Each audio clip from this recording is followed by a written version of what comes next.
aja langsung. Sip. Nah, oke, malam ini narasumber kita Mbak Diah Damayanti, Dr. Diah Damayanti.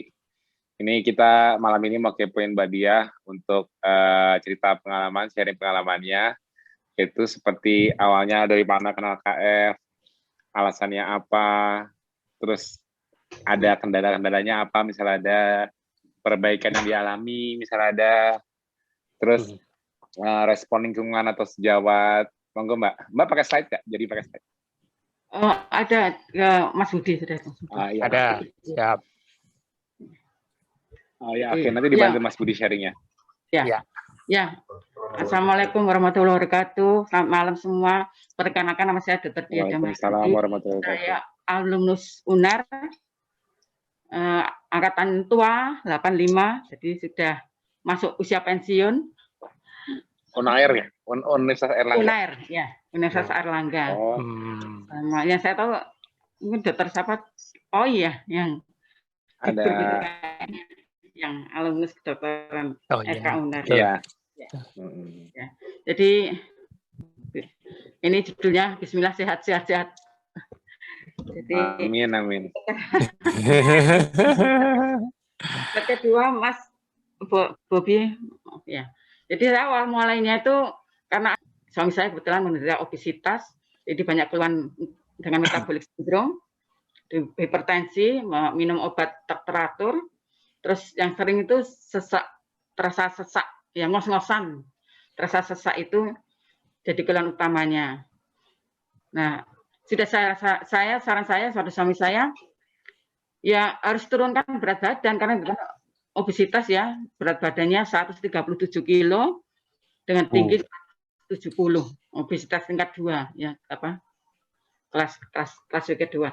Nah, dengan cara itu saya ya yang paling bisa tuh harus turunkan berat badan, saya bilang gitu.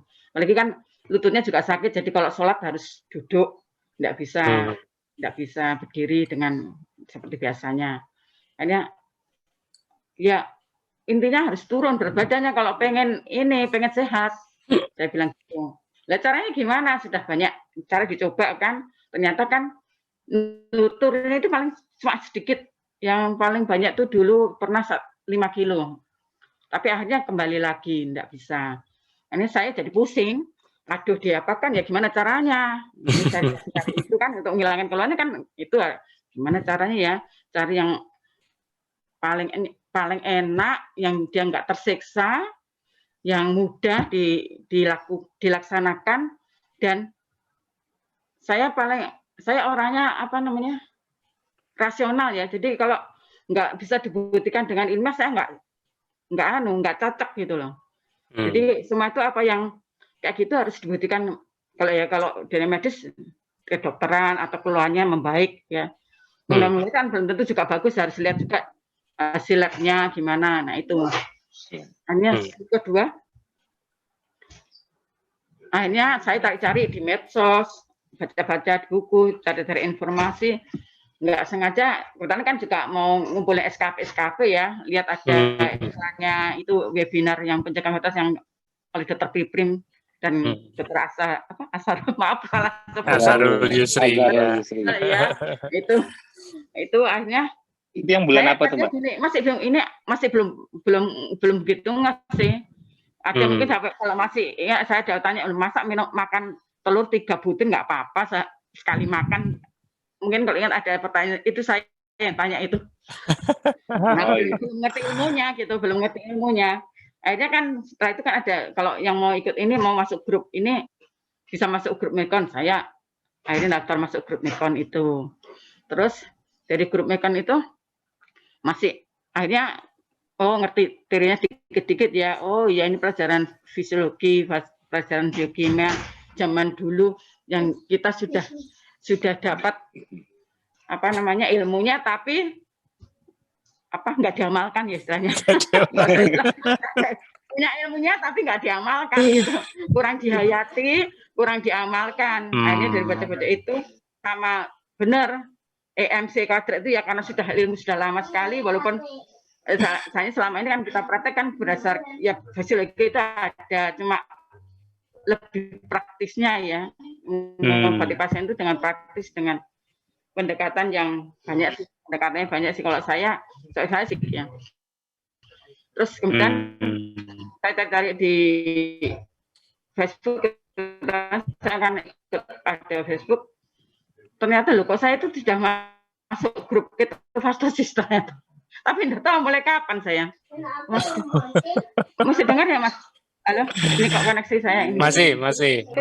Kenapa ya? Saya kok pada sudah itu kok saya nggak menjalankan gitu ya.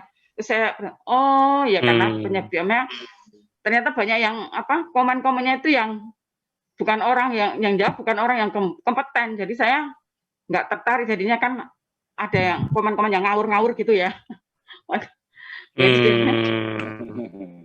Maklum medsos namanya.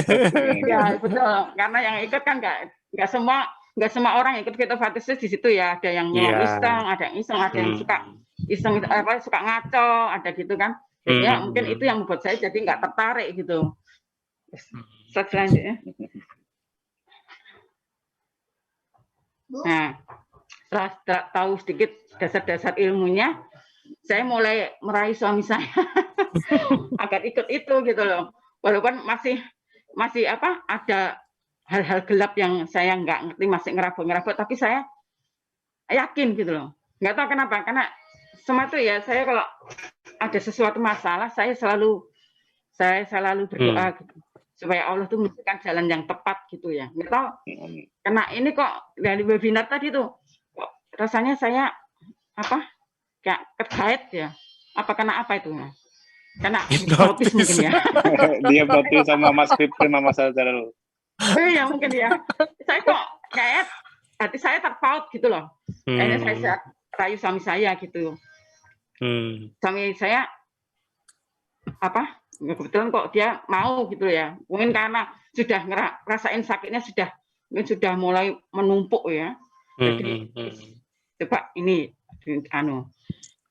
dicoba dan waktu kira-kira berapa ya, seminggu kalau nggak salah itu mulai ada ternyata kalau saya baca itu hasil ya, kalau nggak salah saya waktu itu suami saya kayak ada serangan jantung gitu kan, kayak ada serangan jantung gitu, padahal dia nggak pernah ada keluhan jantung. Jadi kalau general check up itu ya selalu yang jadi masalah fatty liver, tekanan darahnya tinggi dan lemaknya tinggi ya, kolesterolnya tinggi. Tapi kalau jantung, EKG, toraksnya tuh bagus, nggak pernah ginjalnya juga bagus. Nah itu kok kayak serangan jantung gitu. Saya bingung. Saya WA Mas Tio, ternyata kan jamnya ada jam tidur ya. Saya nggak tahu, belum tahu ada jam tidur. Mungkin jam 8 Mas Tio sudah tidur, jadi nggak dijawab. Akhirnya saya buka-buka lagi itunya grupnya itu. Oh, saya harus dikasih. Jadi saya kasih garam, garam kerosaan itu saya suruh ngemut, terus IH itu aja. Besoknya sudah enak gitu, enak terus. Tapi ada rasa takut ya dari suami saya,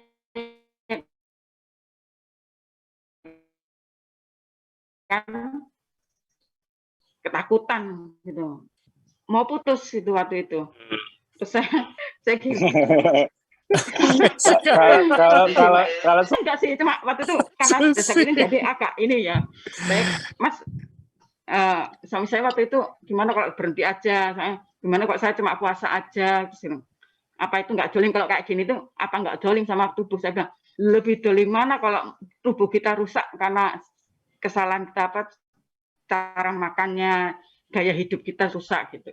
Kita yang merusak tubuh kita. Misalnya suami saya sadar kayaknya. Gitu. Istrinya tuh walaupun galak tapi bener gitu. Gitu ya. Walaupun galak tapi bener. Aduh. Itu pembenaran diri. Maaf ya para yang para laki-laki, maaf. Terus ada karena saya kok gak enak ya, saya itu merintah suami saya. Tapi saya sendiri tidak menjalani, akhirnya demi solidaritas saya mulai ngurangi low carb dulu, terus jadi jam-jam sarapan mulai saya naikkan akhirnya sampai jam 12 itu saya sarapannya jam 12.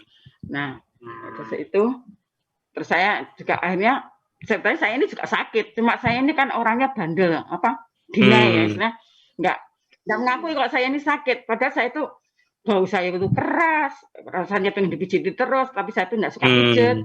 Terus tangan saya suka keringan, kok bangun tidur ya kaku-kaku. Kaki kaki saya ini juga lemah. Jadi kalau jalan tuh kalau orang lihat pasti kalau perhatikan benar baru tahu kalau saya itu nggak imbang, kanan sama kiri itu nggak imbang. Nah itu dengan berKF itu saya nggak sadar tadinya kalau keluhan itu hilang gitu loh. Sampai ada nyanyian malam pun hilang tuh saya sampai nggak tahu. Terus selanjutnya, nah keluhan itu jadi setelah 8 tuh keluhan saya kok tadinya tuh bukan itu gara-gara waktu wudhu kaki saya kan bersisik gitu ya karena banyak karena gula ya karena bersisik loh. Saya waktu wudhu saya baru sadar loh kok kaki saya kok halus ya kok nggak bersisik ya kok nggak kering gitu loh, kok nggak kering. Terus habis gitu saya juga baru sadar loh kok tangan saya kok enak ya kalau bangun pagi, terus diangkat tangan ke atas juga nggak kaku, bahu hilang. Terus yang paling yang saya sekarang merasa kehilangan tuh nggak ada suara ngorok. Alhamdulillah. Ngorok itu hilang. Iya itu memang iya. Iya, ngorok itu hilang. Terus yang kejutan lagi itu ngorok suami saya ya. Ternyata saya juga kan ngorok ternyata. Saya ngorok enggak. Dia juga kehilangan suara nyanyian malam itu juga kehilangan.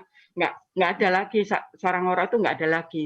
Nah, yang sebenarnya kalau ini selain karena waktu wudhu itu saya tahu kaki saya juga pertama kali itu saya tahu justru suami saya. Suami saya itu kalau orang jalan jauh sedikit kan ngos-ngosan.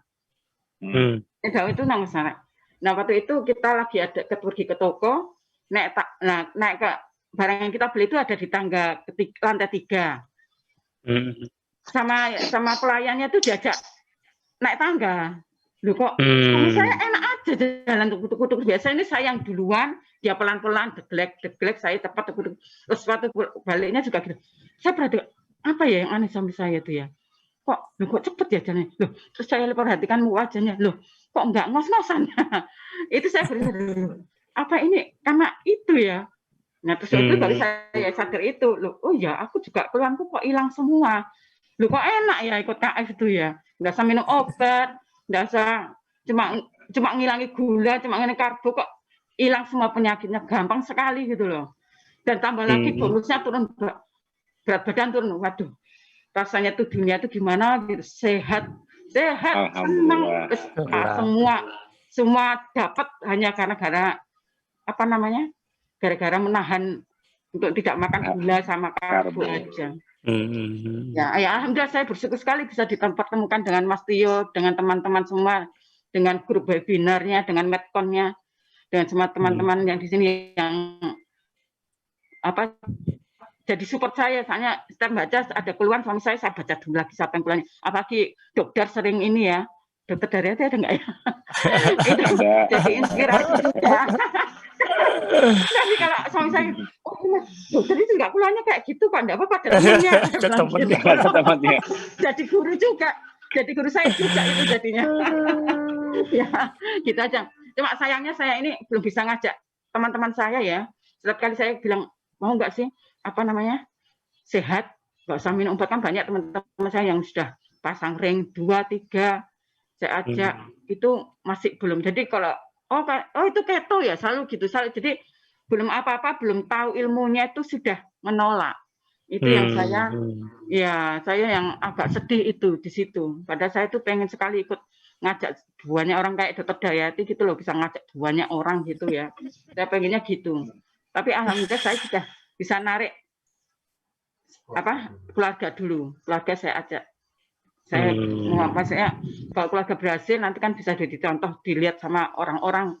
Oh iya, keluarga ini dengan lakukan kayak gini tubuhnya jadi sehat gitu. Itu yang ya itu aja. Jadi kendalanya sih kalau halang-halangan banyak sih seperti yang kayaknya sudah di-share di medcon tuh ada semua saya. Tapi akhirnya saya bisa bisa mengerti gitu loh. ilmunya, oh iya harusnya gini kayak gini. Ya karena mungkin sudah punya dasar ilmu jadinya nggak terlalu apa namanya Galau. ya galau gitu. Gitu. Sekian aja.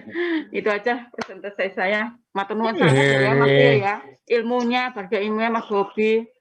Iya, Iya, sama-sama. sangat bermanfaat. Benar. Keren. Alhamdulillah. ya itu makanya alhamdulillah kita juga, aku baru tadi sore abis maghrib aku share untuk acara webinar ID lagi. Kali ini juga bekerja sama dengan ID. Bisa dilihat di wallku, ada di grup FB Keto Fastosis juga dan grup wallku.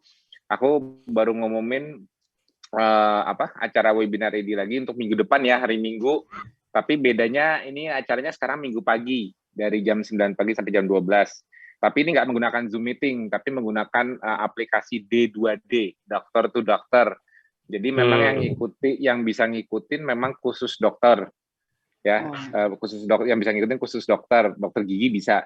Pokoknya intinya dokter itu bisa ikut. Tapi bagi para warrior nggak usah khawatir.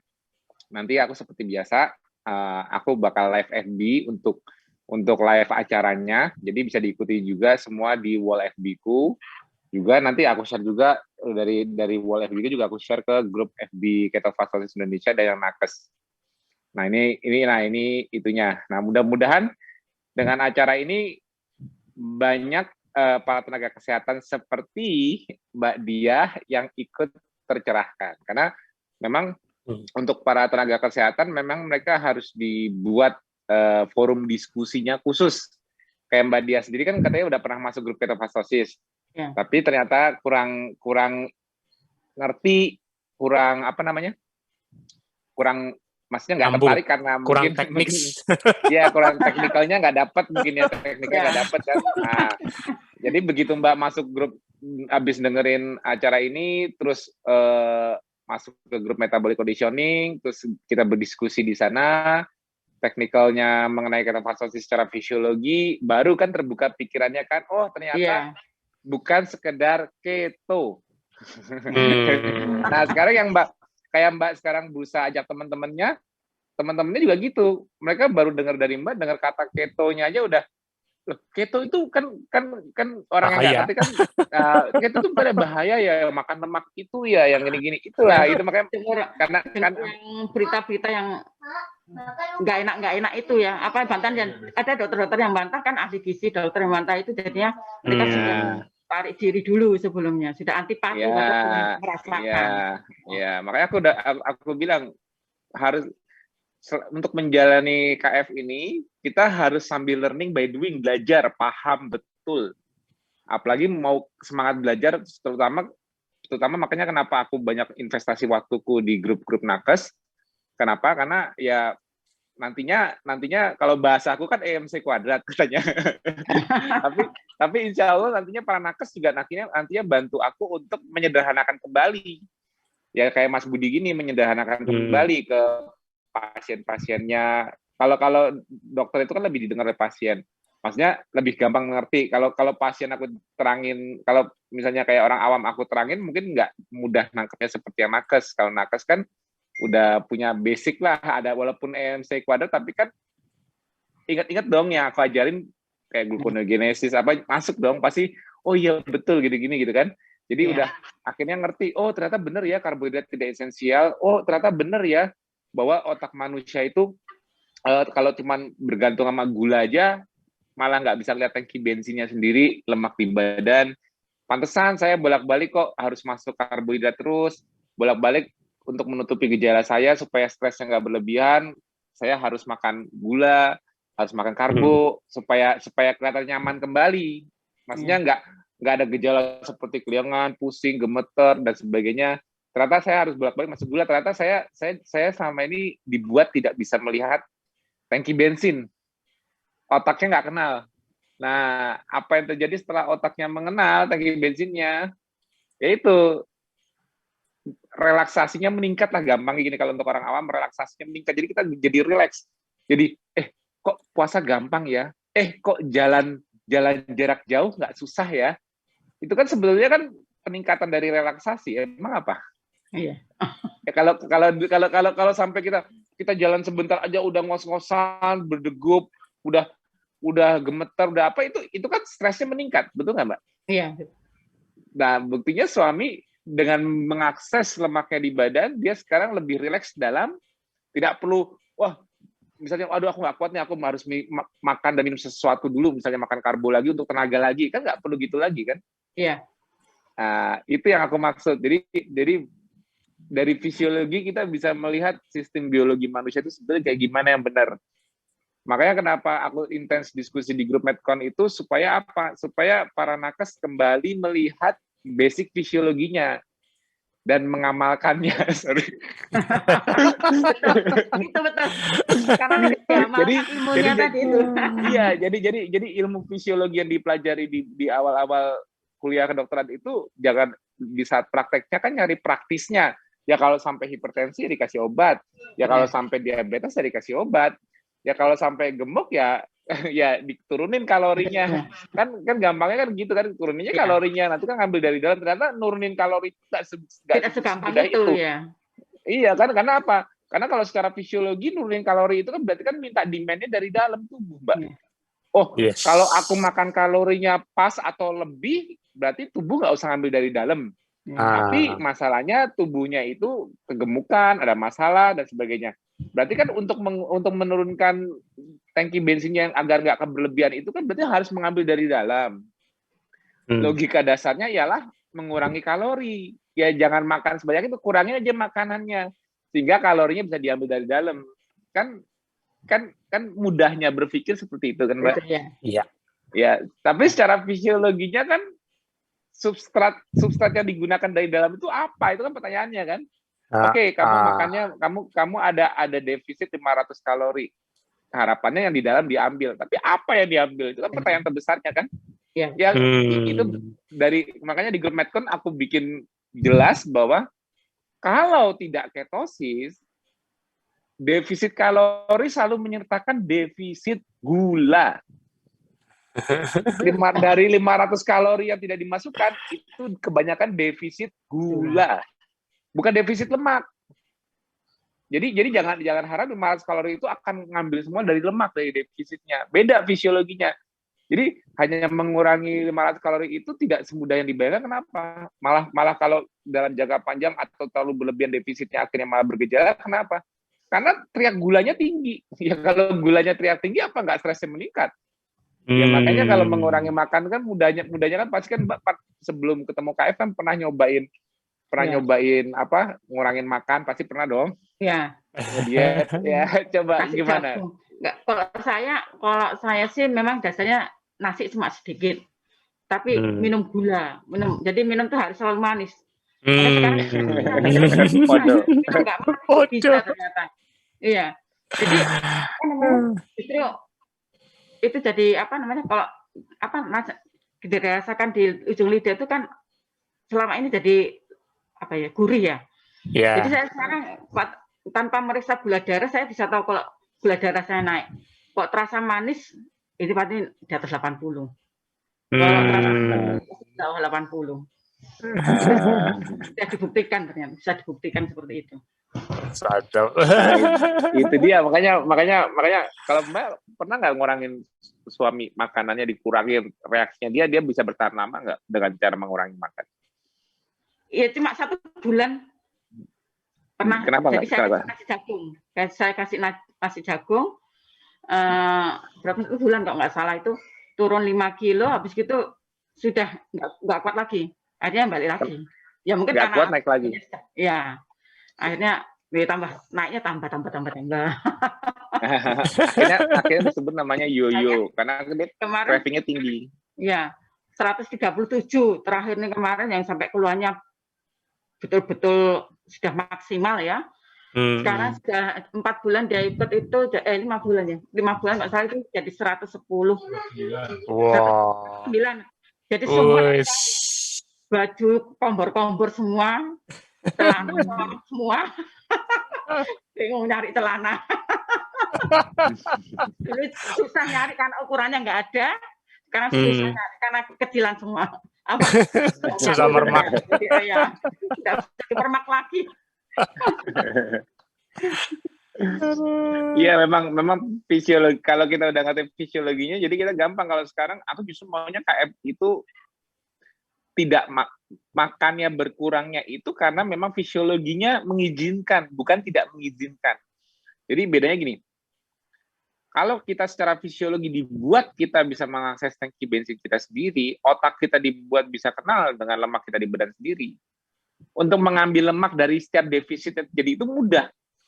Tidak perlu hyperaktivasi sistem stresnya, tidak teriak badannya, tidak kerasa, nggak kerasa, aduh jadi craving banget, aduh jadi bergejala, aduh malah jadi lebih lemah dibanding, jangan sampai mengurangi makanan malah lebih lemah dibanding kalau makan normal. Jadi gini, aku makan normal sekian kalori, misalnya anggap aja kan dalam kalori, tapi anggap aja dalam aku biasanya makan sehari 3 kali piring penuh. Kalau nggak makan 3 kali, aku lebih lemes kalau cuma makan 1 kali 2 kali. Itu jangan. Justru pada saat kalau sekarang Mbak udah KF, makan paling cuma 1-2 kali kan sehari. Emang berapa kali? Bisa masih bisa 3 kali? Mbak, masih kuat makan 3 kali? Waduh, sudah rasanya bersesek. Nah, itu yang harus terjadi. Jadi Mbak itu memang secara tidak sadar harus memang tidak mampu makan lagi. Ya, kenapa kok sekarang makannya cuma 2 kali? Kenapa satu kali plus 9,5 kali aja udah merasa kenyang? Bukan sengaja, loh kok nggak makan?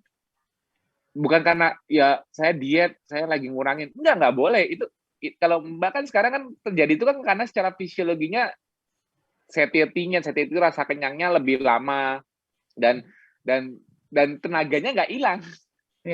Iya betul. Kalau dulu 3 kali sehari, atau kalau dulu mungkin makannya 3 kali sehari plus snack ya mungkin ya.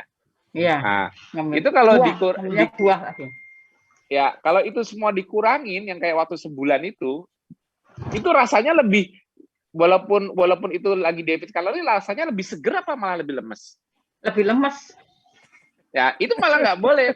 Niatnya waktu dulu. Kalau sekarang enggak, lebih seger sih. Iya, itu yang aku maksud. Jadi defisit kalorinya itu terjadi secara fisiologi. Kenapa? Karena otak yang lihat, wong di tangki bensinnya masih apa? Kalau banyak bahasa Jawanya, masih akeh. Iya kan? Kebak. Kebak penuh. Oh ya. Orang tangki bensinnya apa? Kebak. Jangan kebab, Mas. Salah. Iya, aku tadi ngomong kayak gitu. RM lagi belajar bahasa Jawa. jadi kalau tubuh kita bisa ngelihat tangki bensinnya itu maksudnya yang bisa ngelihat tangki bensinnya itu ialah motornya yang ngontrol tuh apa sih di tubuh kita yang. Jadi kalau sebetulnya gini loh, kalau kita jadi faktor eksternal di luar tubuh manusia itu memberikan input ke dalam tubuh kita untuk diolah. Nah, kalau kita sengaja tidak memasukkan makanan atau memberikan input bahwa kita memberikan negatif caloric balance atau defisit kalori, yang memproses itu otak. Nah, masalahnya otaknya mengizinkan apa enggak? Kalau otaknya mengizinkan, ya relax. Kalau otaknya tidak mengizinkan, ya stres. Ya, betul. Jadi kalau mengurangi kalori disengaja tapi otaknya nggak terima, otaknya merasa kurang, dia teriak, nggak mungkin nggak. Teriaknya itu dalam bentuk apa? Ya hyperaktivasi dari simpatetik tone-nya. Jadi kita sistem stres kita jadi meningkat. Kita lebih kayak mengurangi kalori itu rasanya kalau diinget-inget waktu sebulan itu kalau diinget-inget itu pasti kayak ada, sorry ya, mumpung suami di sebelahnya, kerasa waktu itu inget-inget, kerasa tegang nggak? Kerasa kayak lehernya pegel nggak? Pundaknya? Iya. Waktu mengurangi kalori. Aku nanya deh, aku ngecek. Waktu cuma mengurangi kalori, nasi jagung apa, sengaja disedikitin supaya niat mau kurus, kerasa stresnya itu dalam bentuk kayak leher pegel, tegang, tiba-tiba terus tidurnya juga jadi nggak nyenyak, betul nggak? Ya. Terus kadang-kadang malah pipisnya berlebihan, tiba-tiba kayak ini kenapa, terus tiba-tiba kayak gampang ngos-ngosan, Ya. Jantungnya lebih cepat berdebar. Waktu Ya. hanya mengurangi kalori aja. Betul nggak? Sedikit padahal ya. Iya, betul. Oh, bisa Mas ya? Ya, makanya aku nggak usah dikasih tahu, udah tahu. Karena itu otomatis. Itu yang disebut namanya hyperaktivasi sistem stres. Ya gejalanya sama kayak maladaptasi. Tapi jadi pokoknya itu gini. Kalau otak bilang dia kehilangan energi, dia teriak. Ya, betul. Teriaknya gimana? Dia karena gini. Jadi stres itu sama dengan demand yang tidak terpenuhi. Stres itu artinya demand, permintaan energi. Tapi tidak terpenuhi. Harusnya kalau ada stres, ada demand, dipenuhi, akhirnya relax. Ini dia stresnya nggak dipenuhi, malah sengaja 500 kalori atau aku nggak tahu waktu itu nguranginnya berapa makanannya, yang dikurangin itu tidak memenuhi energi yang dibutuhkan, terutama di otak. Itu masalahnya, terutama di otak, motornya, controller utamanya itu di otak. Begitu dia defisit 500 kalori itu, yang ternyata itu bukan defisit lemak, tapi itu ternyata defisit gula, karena hanya bisa makan gula, karena belum ada keton dong, bener nggak? Sebulan itu Mbak kan nggak ada keton di darah. Cuma masih makan nasi jagung, otomatis gulanya dikurangin, tapi otomatis gula darah, tapi kebutuhan gula masih tinggi. Ya.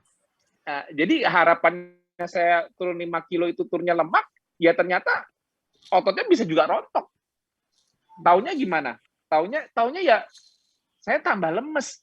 Bukannya tambah sebulan itu bukannya tambah kuat, tambah ngangkat apa lebih kuat, jalan lebih bisa jauh, enggak, malah lebih lemah, betul nggak?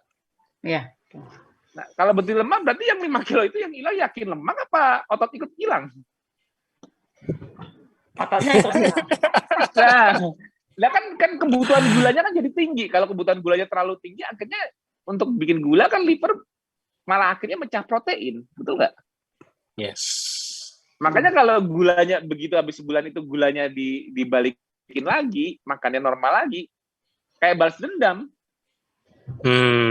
Untuk kembali kerusakan ototnya dia menebus kerusakannya, dan akhirnya cravingnya malah jadi meningkat, akhirnya malah tambah menyimpan lemak, tiba-tiba habis nyoba diet sebulan malah lebih cepat naik dibanding sebelumnya, sebelum diet. Ya, lebih tinggi. Betul nggak? Ya bener. Kelihatan kan? Nah, makanya ya kan, kalau secara fisiologi jadi jelas semua kan, kita dari tadi nggak ngomongin makanan loh. Iya. Kalau misalnya ngomongin makan, oh saya gimana caranya supaya kurus, dikasih dia, kamu makannya ini ya, kurangin 500 kalori ya, ini kamu timbang ya, supaya berkurang ini ya. Mas, kalau gitu Mas, nggak jadi ikut ngeluh di siang. Udah pusing duluan ngeluh di siang. Apa artinya ngeluh itu pusing Mas. Pusing duluan. Aku pikir ngeluh itu kayak ngilu gitu, bukan ya? Ngeluh. Oh iya. Pusing duluan, langsung nggak jadi ikut. Susah hitungnya. Tapi ya itu kan konvensional Mbak. Maksudnya gini, kalau orang mikir secara konvensional di luar negeri pun diet keto masih banyak yang hitung-hitungan kalori. Maksudnya yang secara konvensional masih kamu harus makannya sekian, hitung-hitung itu banyak. Jadi kalorinya harus benar-benar dikontrol apa-apa. Ada yang menganjurkan untuk tracking seperti itu. Jadi memang dibikin terkesan diet. Jadi kayak apa namanya? Dibuat, kita tahu tracking kalori ya, kalau buat gaya hidup aku rasa nggak praktis ya.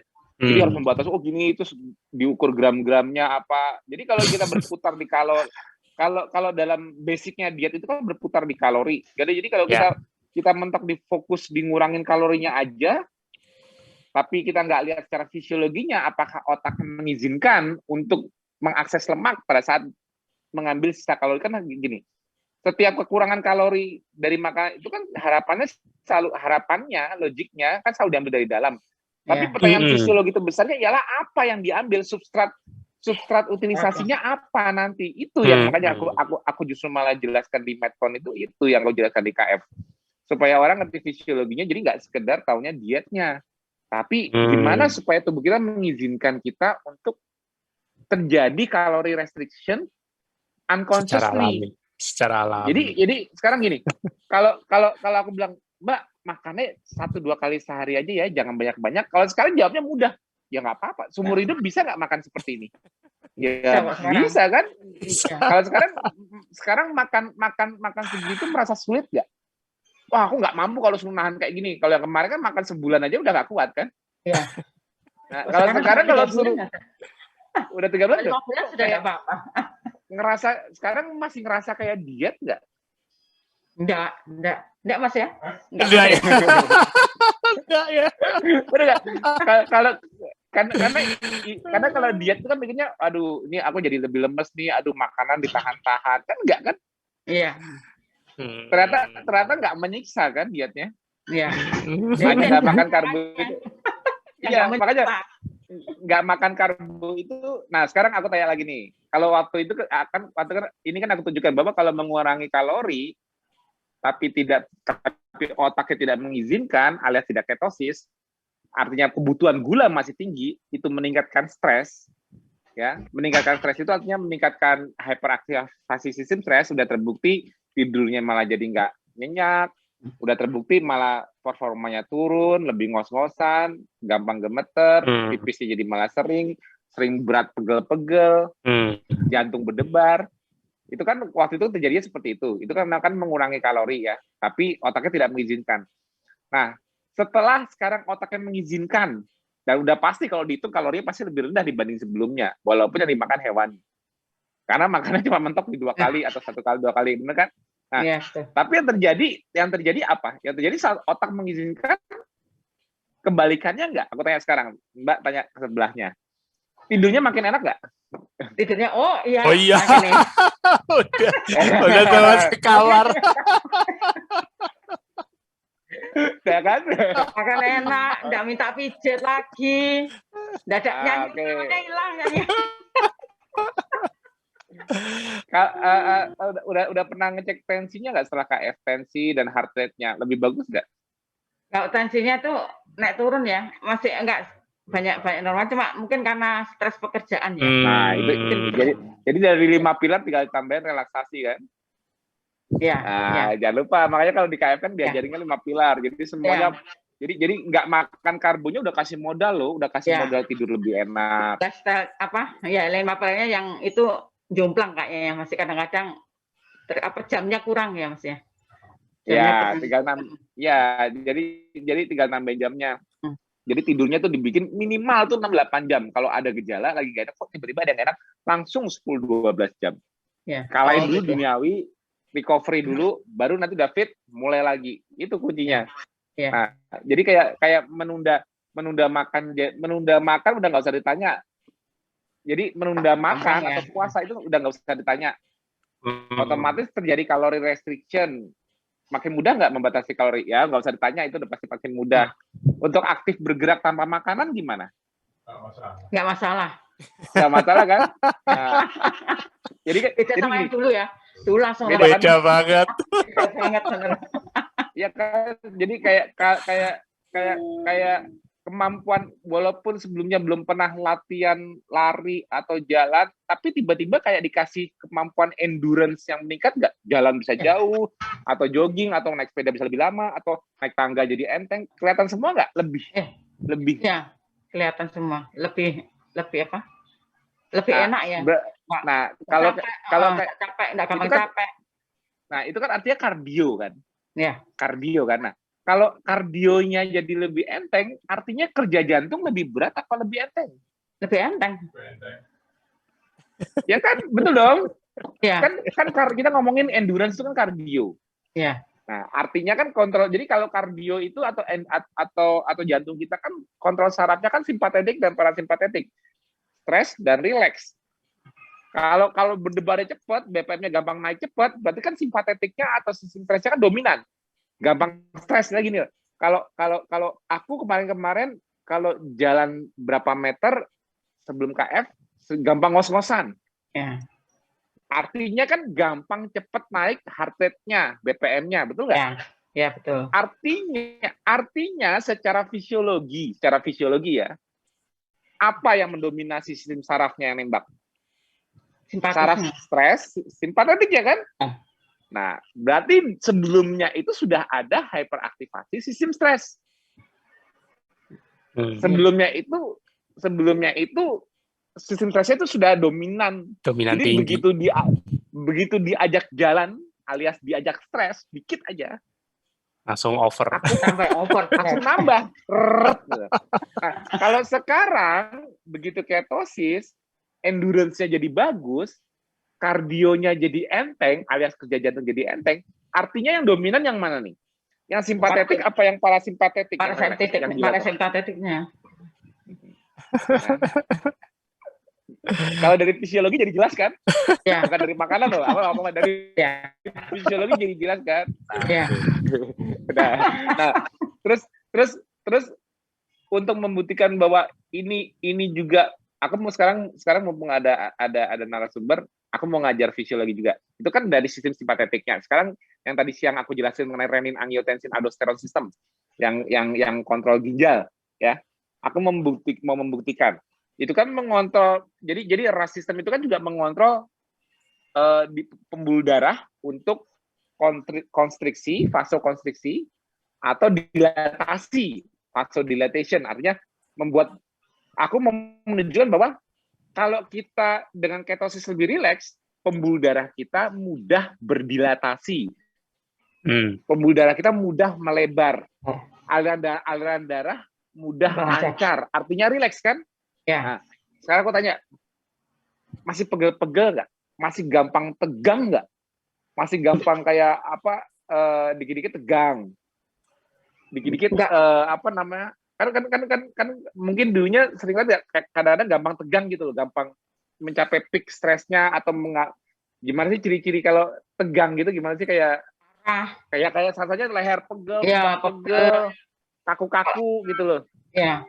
Maaf kalau perempuan, ya kan? Kok saya kan ada keluhan, maaf ya, payudara saya tegang, pernah nyeri payudara, padahal saya sudah menopause, sampai saya pergi ke dokter onkologi, diperiksa mamografi, itu enggak ada apa-apanya, bingung dokternya, ini apa, sampai ditanyai punya anak berapa, itu sampai ditanya seperti itu. Saya ternyata waktu itu sebenarnya saya stres katanya gitu, tapi saya nggak merasa stres gitu.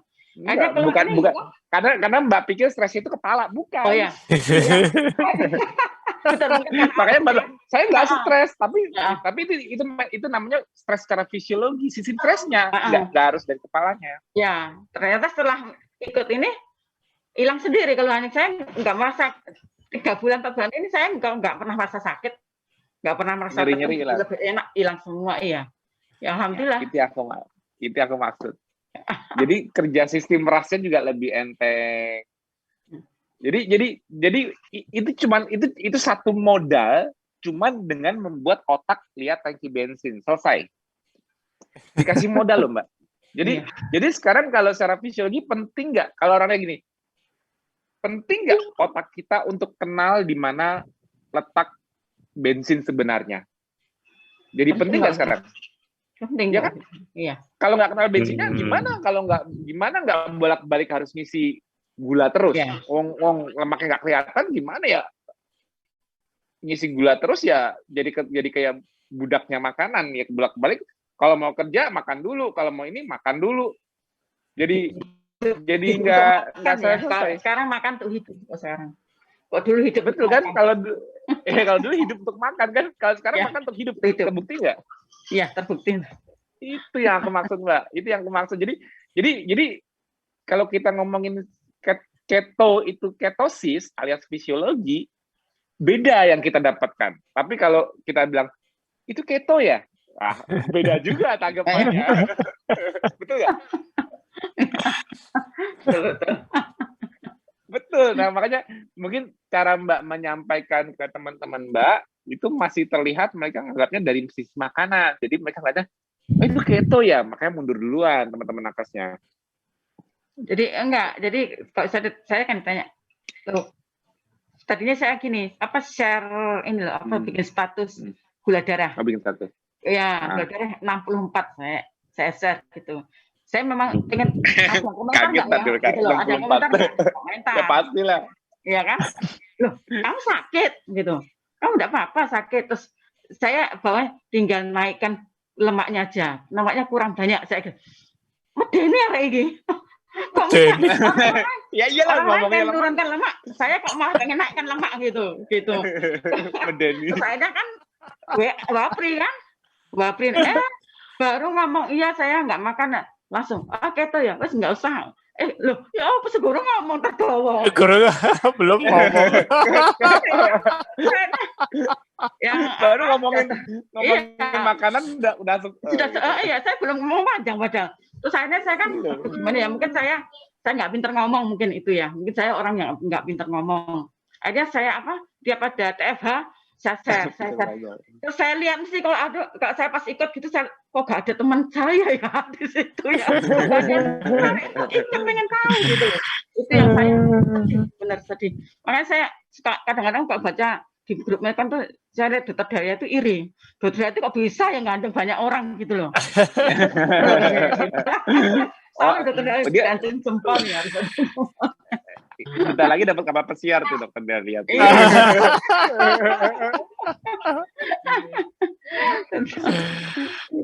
Ya tapi ya memang gitu, memang nggak mudah, tapi ya pelan-pelan obrolan kita di grup Meton diikuti terus Mbak, pasti Mbak akhirnya tahu cara menyederhanakannya deh kan. Aku kan makin lama juga kira-kira juga makin gampang dicerna kan, aku kan nggak sesulit-sulit biasanya kan, maksudnya nggak kayak dulu lagi kan, tetap pasti ada berubah lah sama semakin ya aku semakin sering TFH kayak gini, semakin aku tahu ya ketemu aja cara-caranya kayak gini tadi.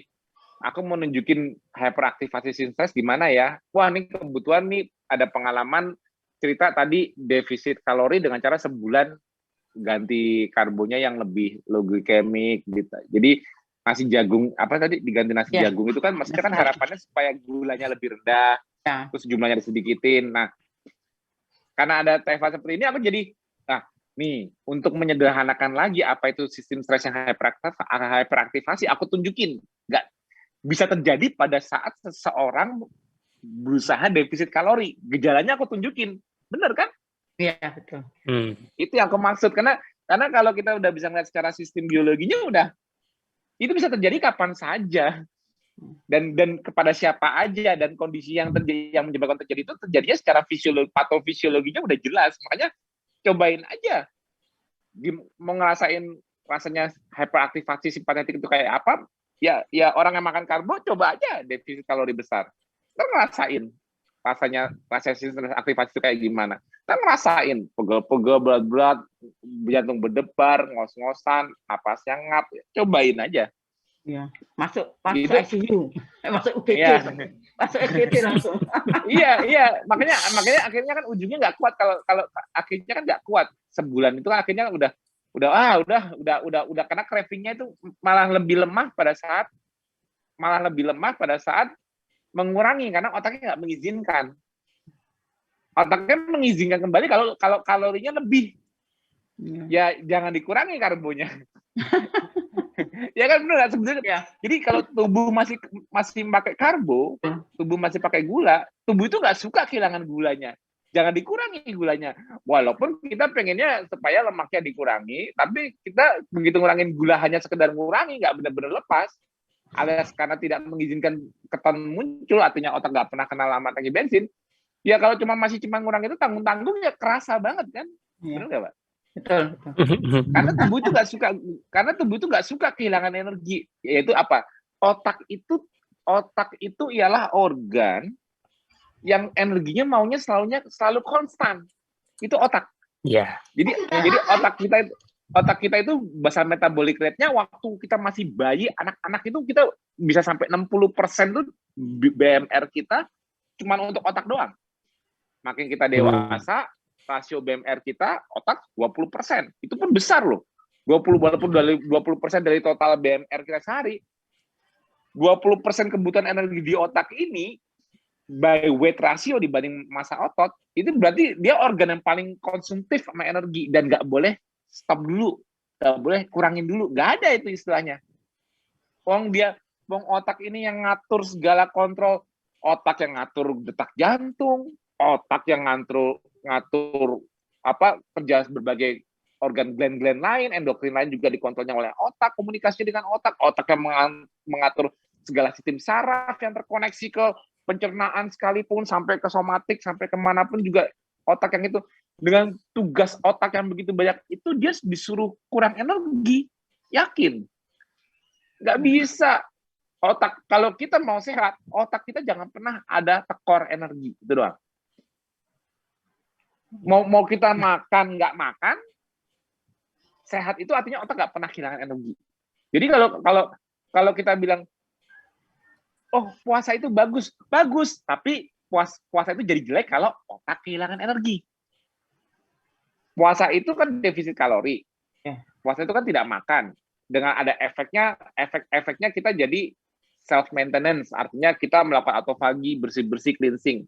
Itu tidak bagus kalau apa? Kalau otaknya tidak tersuplai energi saat defisitnya atau puasa.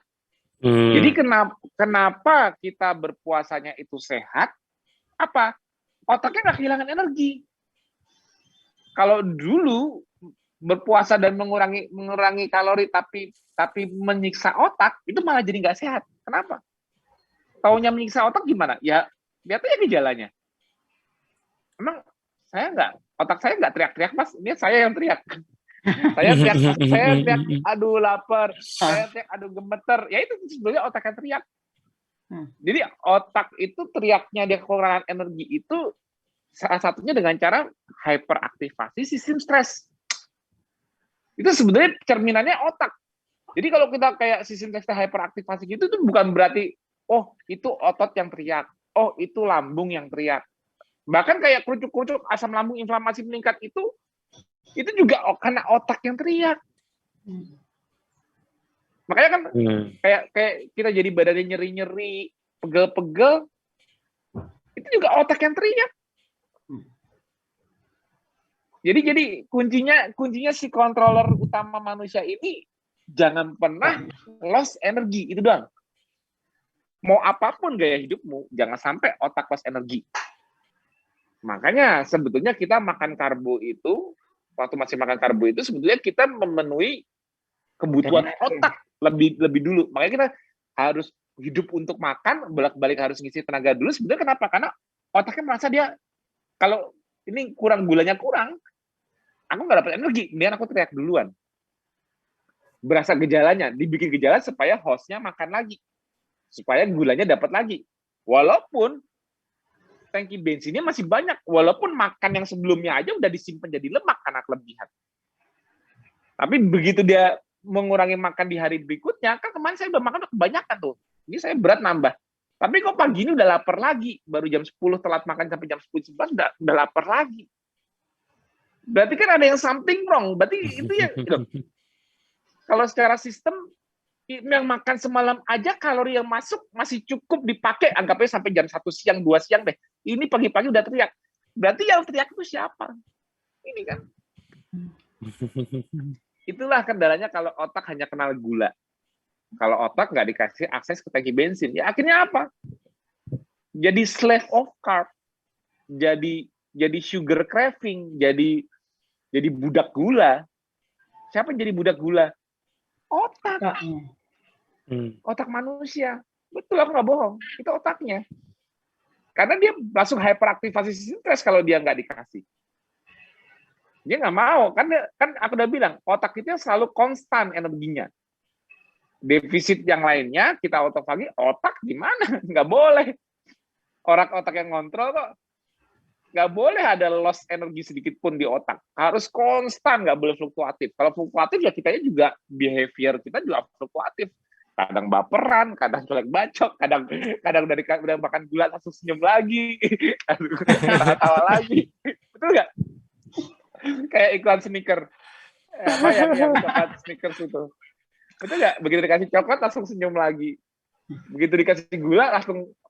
Ya itu kan karena ujung-ujungnya kita jadi cuma memenuhi energi di otak. Makanya dengan kita tidak makan karbo, sehingga mengizinkan terbentuknya keton, di mana keton itu merupakan translasi dari lemak yang di badan maupun dari makanan, otomatis keton ini membuat otak tidak pernah kehilangan energi saat kita makan maupun tidak makan. Konstan terus. Makanya Mbak merasa nyaman terus. Akhirnya kalau otak nggak perlu teriak-teriak, ya inflamasi juga direndahkan. Ya kan?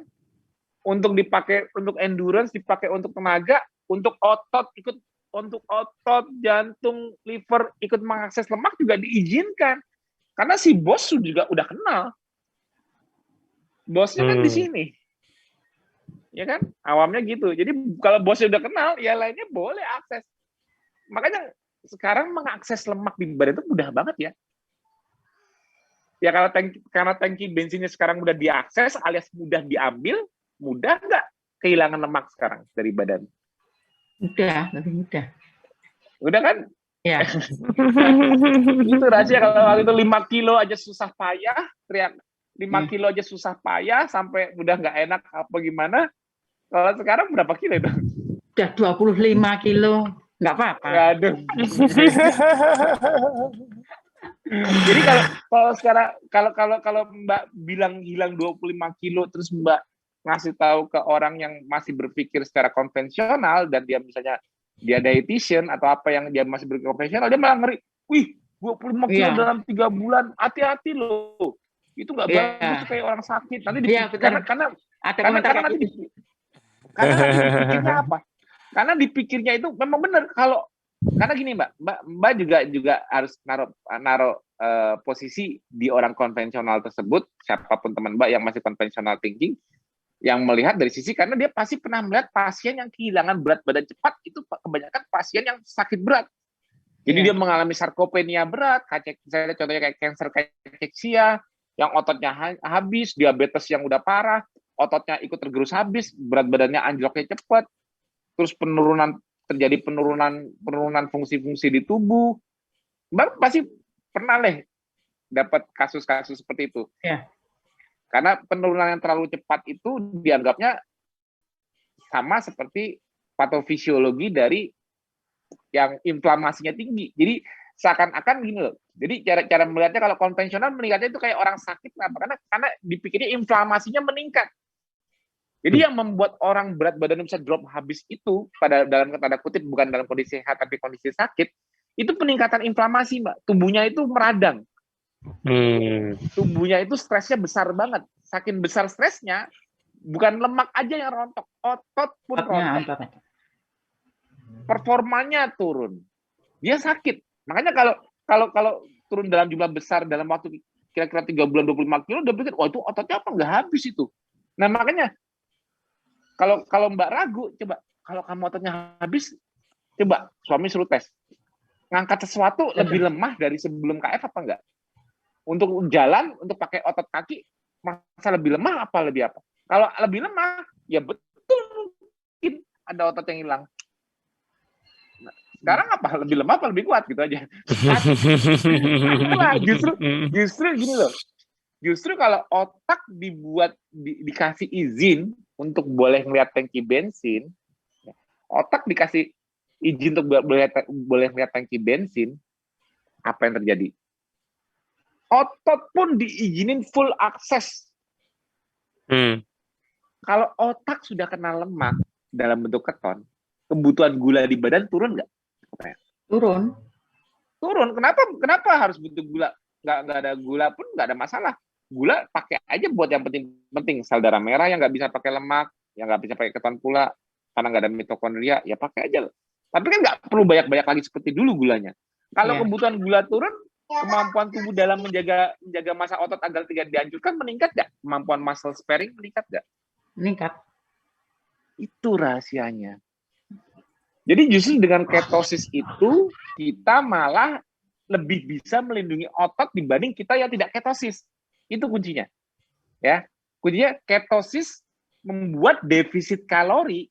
Jadi gini, ketosis dan non-ketosis, kita otak kenal lemak via keton dengan otak yang masih belum kenal lemak karena nyari gula.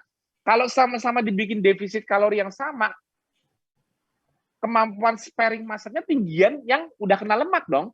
Karena dari defisit yang sama-sama diberikan, misalnya sama-sama 500, yang ini benar-benar bisa ngelihat lemak semua untuk mengisi 500-nya. Yang ini benar lemak semua 500 kalori yang kekurangan itu. Kan enggak. Udah dibuktikan sendiri kan? Iya. ada penurunan performa, ada gejala, benar nggak? Betul. Makanya di sini turunnya pelan-pelan. Kalau kecepatan akhirnya malah jadi sakit. Kalau di sini nggak sengaja diturun cepat, dan memang cepat, benar nggak? Kalau udah ketosis bukan disengaja dicepet-cepetin, ya memang cepet. Gimana? Kok udah bisa ngeliat itu kok tangki bensin. Nah, itulah jadi itu. Mas Budi, tolong gantiin sebentar nih. Alif bangun nih. Oh, oke. Sorry, Alif pengen manggil. CEO wakil. Enggak, soalnya Silina lagi ke dokter gigi dulu. Oke, Mas. Oke. Aduh, menggawangi insidental. Tapi memang betul. Jadi aku tadi sempat sambil nyari ada gambar tadi. Ini mungkin bisa sedikit jelasin, termasuk yang pundak-pundak tadi yang kaku ya. Nah ini, jadi pada saat stres sistem kita itu teraktivasi atau di kondisi yang hyperaktif, coba kelihatan kan di sini ini hipotalamus, ya kan? Aku lingkarin supaya kelihatan. Ini berarti dari otak ya, kontrolnya kan dari otak. Kemudian dia berkoordinasi dengan lewat adrenal, ya kan, lewat jalur HPA aksis, ya kan. Jadi hipotalamus, pituitary dan masuk ke adrenal. Nah, ini lihat jalurnya. Jalurnya itu ke spinal cord, sumsum tulang belakang. Jadi dari kepala ini otak kita kemudian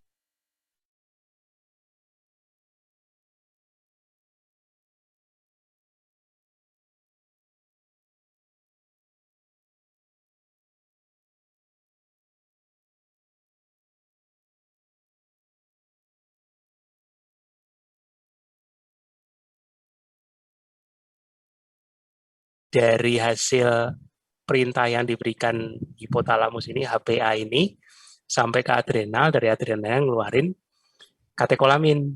Katekolamin ini hormon adrenalin yang nanti dilepaskan ke pembuluh darah dan ngefek ke seluruh organ. Contoh di jantung,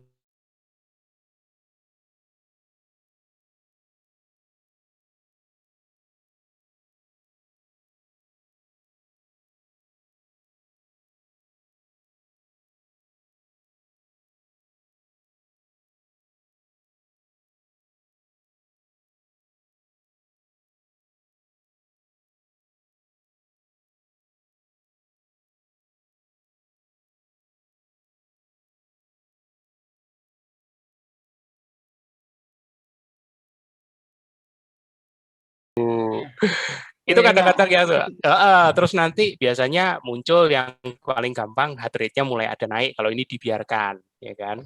Heart rate itu berasa, tidur juga kadang-kadang mulai terganggu, mulai keringat dingin lagi keluar, padahal sebelumnya nggak keringat dingin. Nah, berat badannya juga ini ya, nggak tahu itu jadi stagnan di situ gitu ya, bukan gitu ya. Jadi kalau berat badan dia akan menyesuaikan memang. Nah ini Mas Tio udah balik. Sorry. Aku tadi barusan ngasih gambarnya ini Mas, aktivasi stres sistem. Jadi kondisi hiperaktivasi seperti apa, gitu. Nah kadang-kadang kan ada yang merasakan itu pundak sakit. Nah ini kaitannya ke spinal cord ini, karena kan hipotalamus itu kan koordinasi dengan adrenal kan lewat spinal cord. Gitu. Wah, lagi ada telepon nih Mas Tio. Enggak, istriku nelfon sebentar, sorry. Ya, ya apa-apa. Bentar yang telepon. Berapa tadi? Oh, jadi mau adaptasi itu ya. Sudah ada terusin aja. Betul. Jadi memang metabolisme nanti jadi metabolisme protein ya. Sebenarnya balance sih, sebenarnya lebih balance. Jadi memang ketosisnya itu modalnya, ya kan? Berarti kalau sudah ketosis itu modalnya, metabolismenya kan dominan menggunakan kondisi ketosis sebagai sumber ATP-nya. Ya udah. Nah, tapi untuk sel-sel yang memang masih menggunakan glukosa, dia disuplai glukosanya lewat liver, lewat proses GNG. Oh ya. Cuman bahan GNG-nya ini kan bukan karbo. Satu yang preference utamanya dari gliserol dulu. Ya kan? Karena itu jalurnya paling pendek di kondisi puasa. Ya, ini kita bicara di kondisi puasa nih, belum ada asupan. Nah, yang pilihan kedua baru nanti ada dari laktat atau dari asam amino. Ya kan? Asam aminonya nanti dari hasil autofagi, ini di kondisi puasa. Ya. Jadi sel-sel itu kan pasti pada saat kita puasa tidak ada asupan dari luar, apa yang dilakukan tubuh untuk bisa survive? Karena kan otak ini kan harus dapat energi, harus dapat bahan bakunya juga untuk bisa melakukan fungsinya. Tidak cuma otak, otot, jantung, apapun itu, apalagi pankreas untuk bisa bikin insulin, ya kan? Itu kan butuh bahan baku, asam amino, glukosanya juga harus ada. Nah, glukosanya kita tahu dipenuhi dari GNG, gluconeogenesis. Tapi bagaimana dengan yang lain? Protein kan kita lagi nggak makan nih, asam amino kan kita nggak makan. Jadi dapat dari mana? Dari autofagi. Jadi di kondisi puasa, ya kan? Nah, tapi pada saat kita sudah masuk di jendela refill, misalnya stoknya udah habis nih, udah habis, tubuh akan secara otomatis alaminya memunculkan sinyal lapar. Nah, jadi semua itu sebenarnya kalau kita peka dengan sinyal-sinyal alami tubuh, nanti terlihat tuh pola yang pas itu seperti apa. Gitu kan. Jadi misalnya tadi Mbak Dia tadi sempat ngalamin, loh, saya biasa puasa bisa sampai jam 4 sore, ini kok jam 12 sudah lapar banget. Itu juga perhatikan tidurnya. Nah, kalau tidurnya kurang kayak gitu. Kalau tidurnya kurang biasanya cepat lapar. Karena sistem stresnya nggak benar-benar di reset. Kok semua seimbang berarti karena body fat-nya sudah minimal ya, gitu ya. Jadi kalau tubuh kita, dia lagi di dokter gigi minta ditransfer itu. Iya, jadinya nih. Soalnya nggak ada Lina, Alif juga tidur sendiri, jadinya agak repot sih kalau special case. Biasanya kan tidurnya Melina. Dah, sip, udah aman. Sorry interupsi. Ya itu selain lanjut. tidurnya itu harus bagus. Tapi kalau masalah body fat itu tubuh kita berusaha punya sistem protektif. Jadi kita jadi walaupun sekarang misalnya suami ini turun 25 kilo dalam 3 bulan, nggak bakal secepat itu terus. Ya. Nah, karena tubuh kita itu juga berusaha. Jadi gini, lemak itu walaupun lemak itu kita nggak suka dalam jumlah lebih, tapi lemak itu ialah savingnya tubuh untuk survival. Jadi kalau kita jadi kalau orang KF itu awal-awal cepat itu nantinya dia ada stall. Stallnya itu ya usaha tubuh tetap untuk protect dengan jumlah tertentu, tidak semuanya dilepas, nggak semuanya dikasihin semua nih buat pakai terus sampai itu, nggak segampang itu, enggak. Itu ada negatif feedbacknya. Nah, dan yang Mas Budi bilang benar, kalau memang itu udah sampai di stall itu terus dia sistem stresnya bakal ngasih alarm juga. Tapi kalau puasanya itu lebih tergantung kepada kelihatannya dia cepat lapar di pagi hari, misalnya Mbak tiba-tiba, saya jam 9, jam 10 itu kok udah lapar ya. Kalau itu lebih ke arah ininya, tidurnya biasanya. Atau ada hyperaktivasi stres berlebihan sebelumnya, di hari sebelumnya. Yang tidak di-reset sempurna oleh tidurnya. Itu Mbak pasti ngerasain deh. Coba Mbak pernah nggak ngerasain tidurnya kurang atau tidur kemalaman, terus besoknya kok cepat lapar? Kayak gitu nggak rasanya? Perih-perih gitu ya? Ya, jadi kayak lebih cepat lapar. Iya. Nah, itu karena stresnya nggak turun. Jadi fungsi kita tidur itu ialah mereset kembali sistem stres kita. Pagi hari heart rate kita lebih rendah, tenaga power gas. Jadi gini, gasnya kita tuh dibikin enteng lagi. Untuk ngegas tuh jadi enteng lagi. Kalau kita tidurnya kurang, itu kita ngegas tuh kayak berat gitu. Tubuh kita tuh stresnya lebih kelihatan tinggi, akhirnya demand-nya muncul. Akhirnya kita masalah lebih cepat lapar. Nah, jadi kuncinya juga perhatikan di tidurnya. Jadi kalau di wanita ada tambahan lagi kalau dia menjelang haid, dia demand-nya juga meningkat. Makanya dia juga nggak bisa puasa terlalu panjang di saat dia menjelang haid. Kenapa? Karena dia demand-nya lebih tinggi. Dia kayak ngerasa kayak, kok lebih cepat lapar, gitu loh. Walaupun dia itu, tapi dia merasa lebih cepat lapar, kayak ada suatu demand yang ada peningkatannya. Nah, itu yang dia harus memenuhi kalau wanita. Nah, kalau kita yang pria maupun wanita itu juga butuh kalori cycling. Jadi kalau misalnya kita udah biasa makan buka sore jam 3, jam 4, udah biasa makan cuma 4 jam makan, misalnya kayak di fase maintenance itu kita juga harus melakukan kalori cycling. Jadi tubuh kita itu diberi kayak seakan-akan makanan banyak lagi nih. Jam 12 kita udah makan lagi, makan lebih banyak. Kita kayak metabolic rate-nya jadi naik lagi. Karena tubuh kita tidak merasa harus survival terus. Karena dia kan tubuh kan berusaha memproteksi sistem memproteksi cadangannya, jangan semuanya dikeluarin nih. Nah, begitu, wah ini ada surplus nih dari luar. Oh, berarti kita bisa ngeluarin lagi, metabolic rate-nya dinaikin lagi. Nah, begitu kita defisit lagi, loss-nya gampang lagi gitu loh. Jadi itu fungsi kalori cycle itu salah satunya seperti itu. Menaikkan kembali BMR-nya, nanti begitu dikasih defisit turun lagi. Makanya kalau orang yang udah sampai di fase maintenance, yang udah biasa makan hanya jendela makan 4 jam, minimal sebulan seminggu sekali itu dia mundur ke induksi 16/8. Jadi jam 12 sudah buka aja, makan lebih banyak dari biasanya dia makan waktu dia cuma makan 4 jam, dan pasti makannya kan nggak sebanyak yang jendela 8 jam.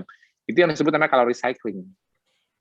Tapi kalau misalnya dia masih di kondisi dia makannya cuma bisa buka jam 12 terus, ya itu mau jam 12 sampai jam 8 malam mau makan berapa kali juga itu bisa kalori cycling terus. Itu nggak perlu mundur, wah aku kali ini sarapan, nggak perlu. Tapi kalau jam 12 sampai jam 8 tuh jendelanya udah lebar. Jadi kalau ketosis itu yang paling kelihatan adaptasinya ialah apa? Pagi hari bangun tidak lapar. Pagi hari bangun kitanya itu energi tetap tinggi. Kecuali kalau udah 16/8 buka jam 12 tapi tidurnya masih keganggu ya Mas ya. Mau enggak mau mesti puasa deh. Ini kayaknya ini Alif nih gelisah mulu, kenapa ya? Waduh. Enggak ada ibu. Sorry banget. Aku ke atas lagi. Mas Budi ganti sebentar aja. Iya.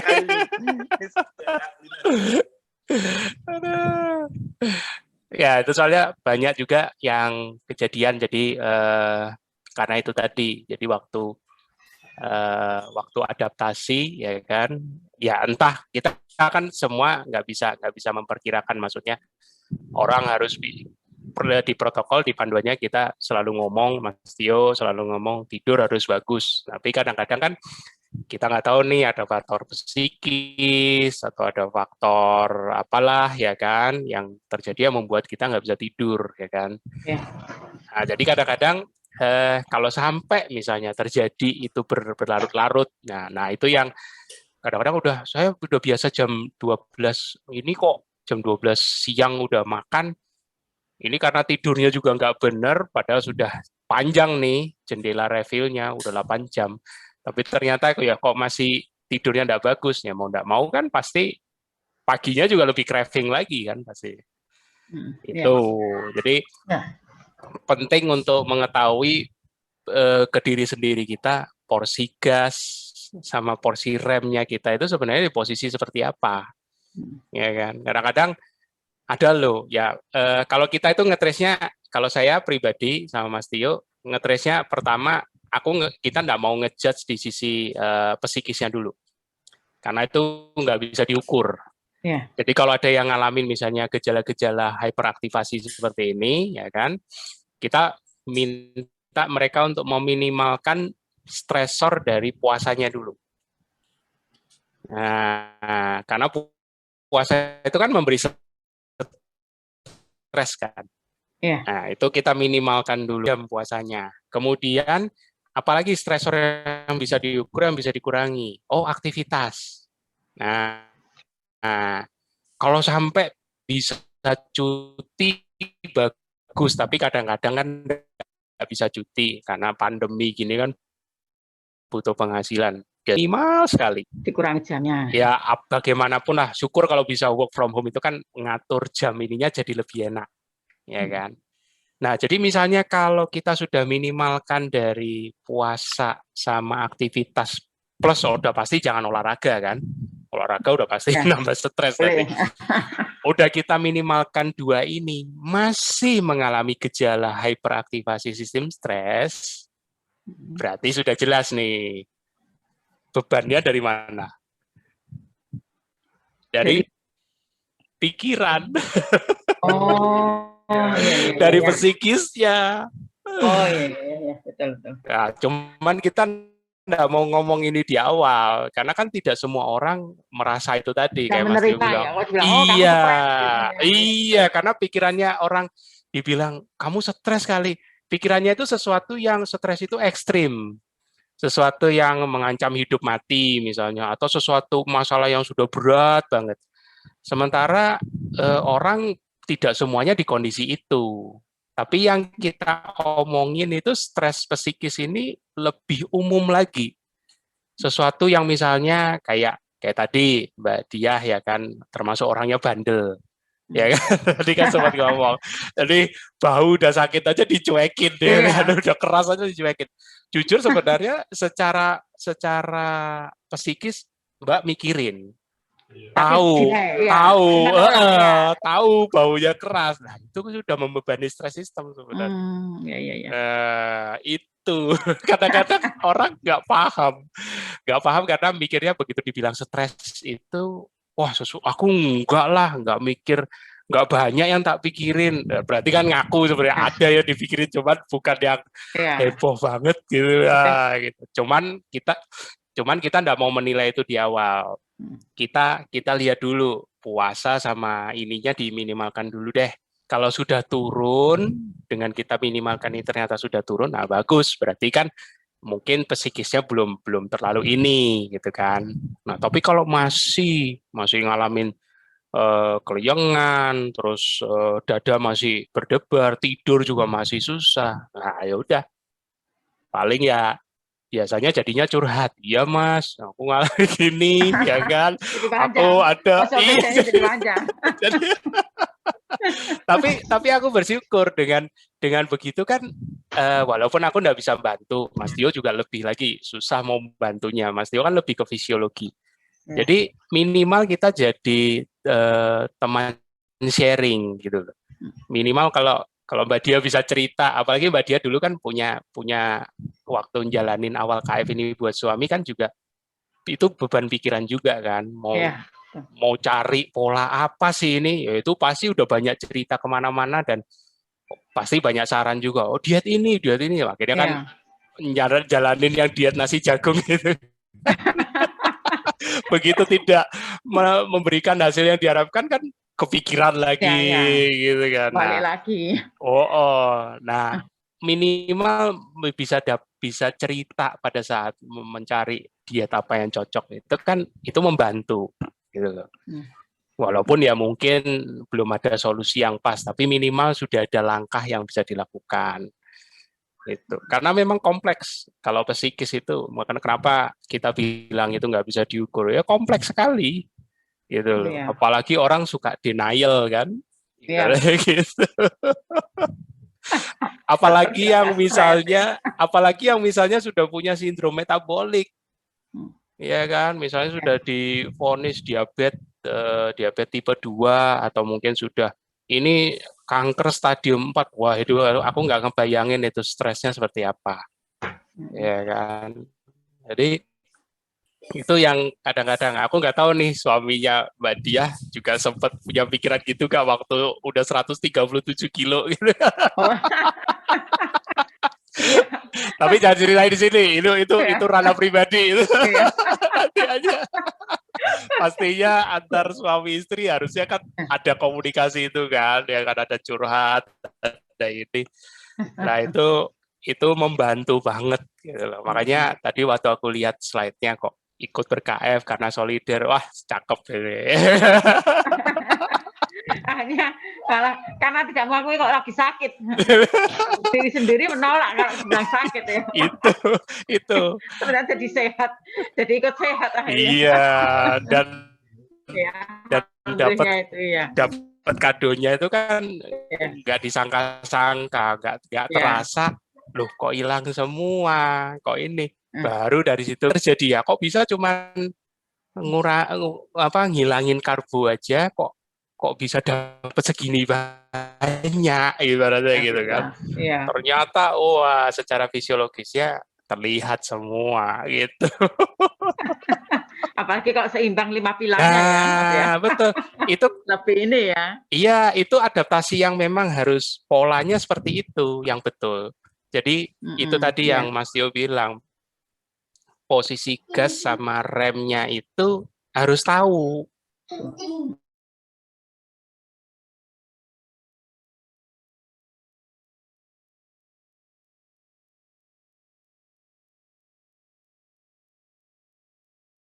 Apalagi ada anak kecil, kadang-kadang kan sudah diajak tidur nggak tidur-tidur. Nah, itu juga banyak itu Mbak.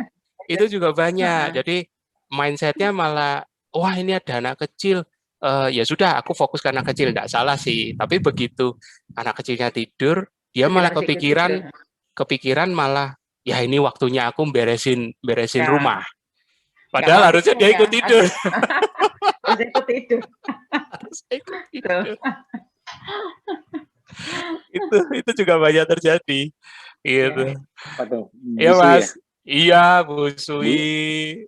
Oh ya, kan dengar tadi yang anak kecil tidur.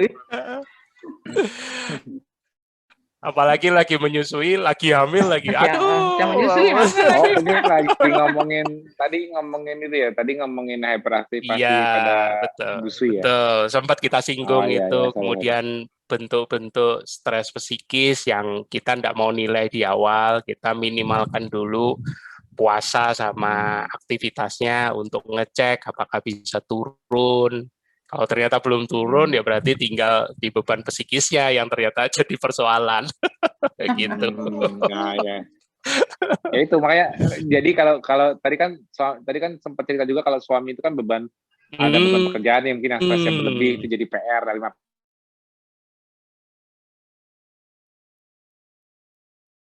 biasanya nonton apa coba? Kalau saya sih nonton bayi.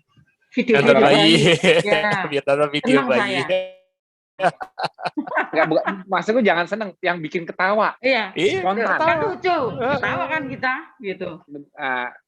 Ya itu jadi nggak harus, kalau aku kan contohnya kan gampangnya kemarin aku ngajarnya kayak warkop, kayak stimulat apa, tapi belum tentu orang juga nonton warkop ketawa. Apa saya nggak ketawa, kan? Seleranya beda. Iya kan, seleranya Pak saya bilang. Saya nggak bisa ketawa. Nah, ya, makanya kita masih terapi ketawa itu yang aku maksud ialah sesuai selera masing-masing. Jadi gini, walaupun aku nih dalam posisi masa sih aku lagi banyak pikiran, banyak masalah kayak gini, atau misalnya suami misalnya dalam kerjaan yang memang masih ada beban, biasanya kan kerjaan ada suatu pekerjaan yang akhirnya malah dibawa sampai rumah itu ada. Udah di rumah belum bisa rileks. Kan normalnya kan ya stresnya di lokasi kerja, tapi kalau di rumah ya rileks. Karena fungsi rumah itu kan untuk kita kan istirahat, relaksasi. Nah, kalau itu sulit karena suatu hal memang karena wah besok deadline, aku malah jadi susah tidur nih.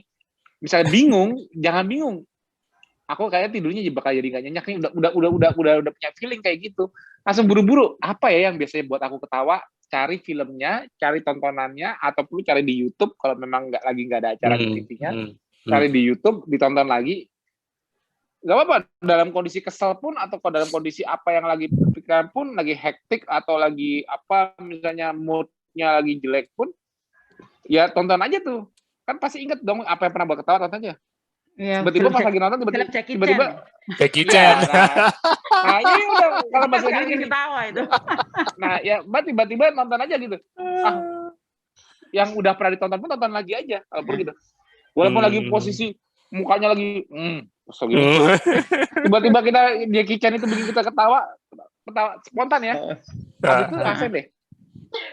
Agak enteng deh. Ada beban yang terangkat.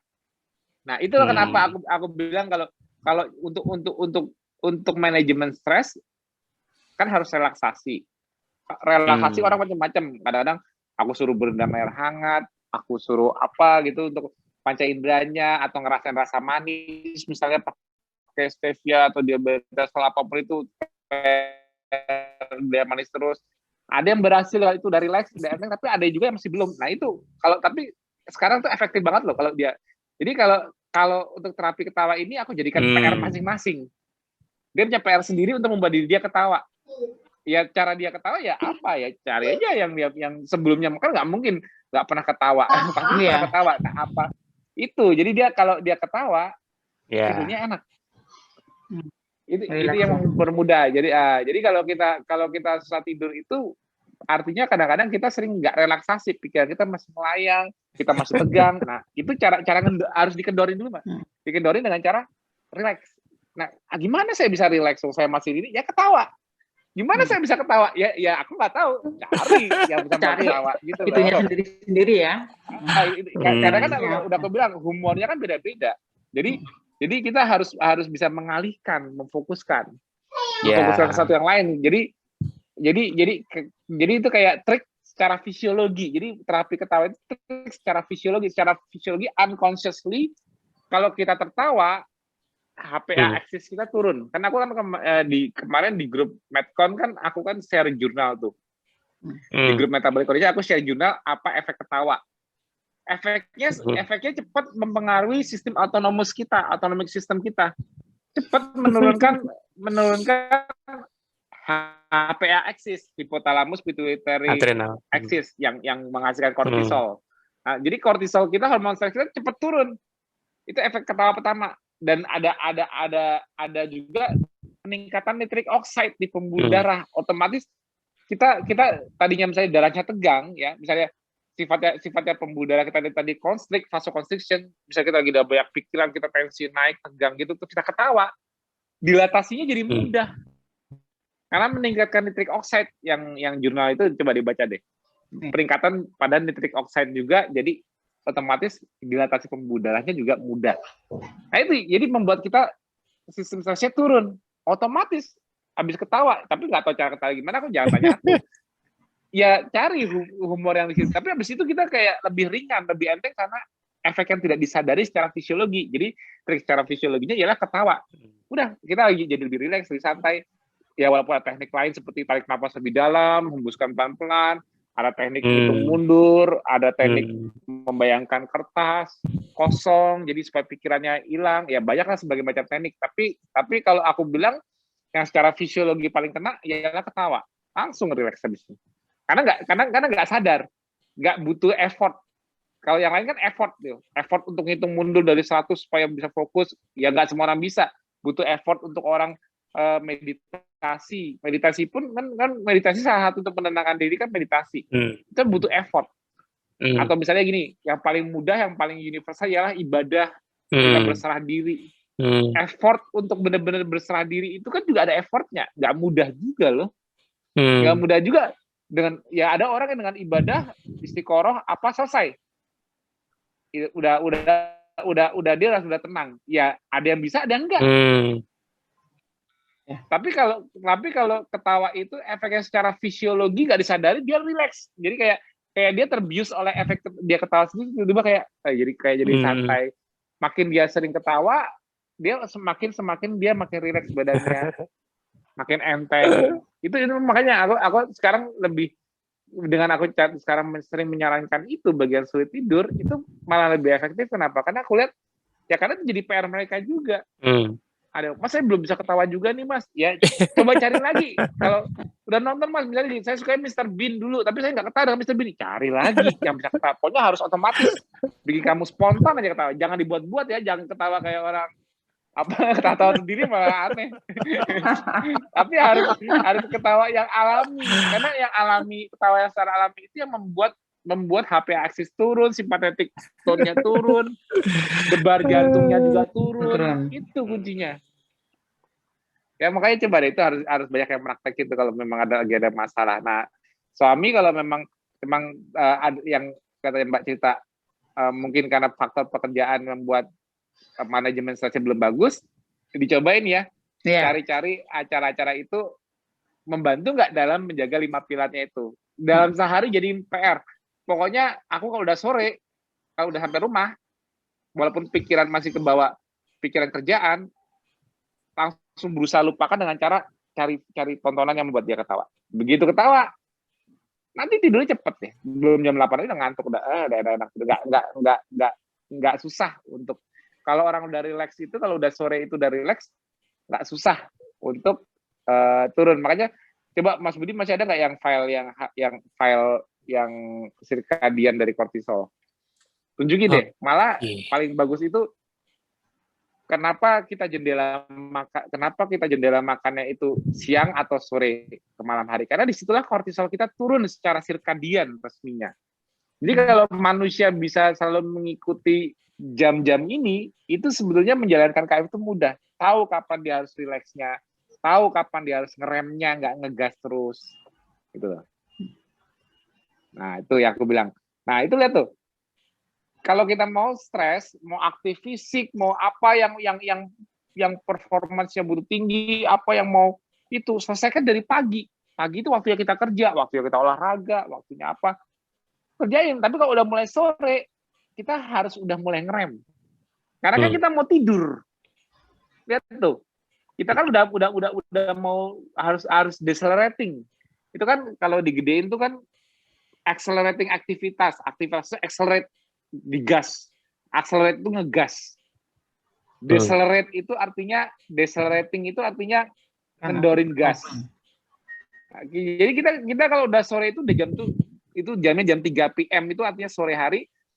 Jam 3 itu udah pada asar itu kita walaupun masih di kantor, kita harus udah mulai jangan ngegas terus. Apapun kerjaannya itu jangan digas terus. Nah, udah jam 6 tuh udah wind down tuh udah bener-bener ngerem. Nah, kalau ini jendela makanku nih. Aku udah maghrib makan. Udah ngerem. Sore udah relax. Udah bener-bener ngerem. Jadi aku udah bener-bener makan, lebih santai lagi, badannya lebih relax lagi. Tidur gampang. Bruk, dah. Karena relaksasinya udah diizinkan relax dari jauh, dari sore itu aku udah nggak mau ngegas terus. Pagi balas jawaban apapun itu dikerjain semua cepat, olahraga, nge-gym apa semua yang aktif fisik, aktif mikir, kondisi puasa itu semua dari pagi. Bukan malam malah puasa, enggak ya pagi. Ini secara umum Mas ya. Kalau orang kegiatannya beda, nggak secara ini umum, otomatis berubah ya.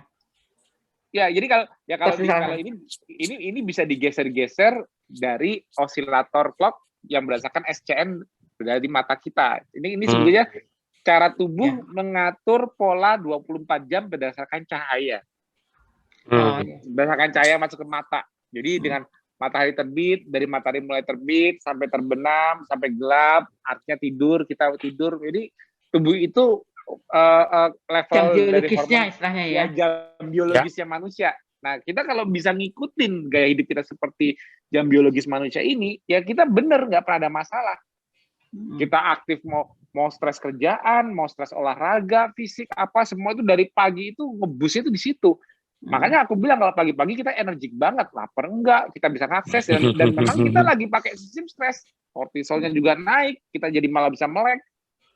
Tapi kalau kortisolnya itu sampai sore sampai malam kortisolnya itu nggak turun-turun, ya gimana kita mau tidur? Iya.